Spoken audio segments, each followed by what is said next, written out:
മൈത്രി ഭവ. എല്ലാ SLS കുടുംബാംഗങ്ങൾക്കും നല്ലൊരു ദിവസം ആശംസിക്കുന്നു. കർമ്മം ചെയ്യുമ്പോൾ മനസ്സ് 100% കർമ്മത്തിൽ മാത്രം മുഴുകുന്ന അവസ്ഥയാണ് നിഷ്കാമ കർമ്മം.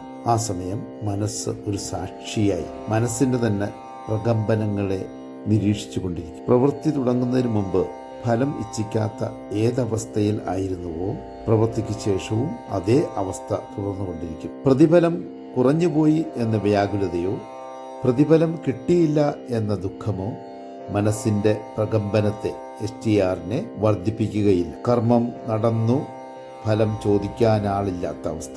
മറ്റൊരു രീതിയിൽ പറഞ്ഞാൽ, ഫലം ഇച്ഛിക്കാതെയും സ്വർണവും കല്ലും കരിക്കട്ടയും തമ്മിൽ വ്യത്യാസം കാണാതെയും മനസ്സ് നിലനിൽക്കുന്ന അവസ്ഥയാണ് നിഷ്കാമ കർമ്മം എന്ന് പറയുന്നത്. വല്ലപ്പോഴുമൊക്കെ നിഷ്കാമ കർമ്മം പ്രാക്ടീസ് ചെയ്യുന്നത് നല്ലതാണ്.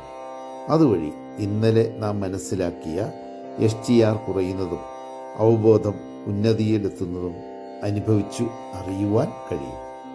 എല്ലാ SLS കുടുംബാംഗങ്ങൾക്കും സ്നേഹത്തിൻ്റെ, സന്തോഷത്തിൻ്റെ, സമാധാനത്തിൻ്റെ, ഉന്മേഷത്തിൻ്റെ, ഉത്സാഹത്തിൻ്റെ, നല്ല ബന്ധങ്ങളുടെ, നല്ല ശീലങ്ങളുടെ മൈത്രി ചേരുന്നു.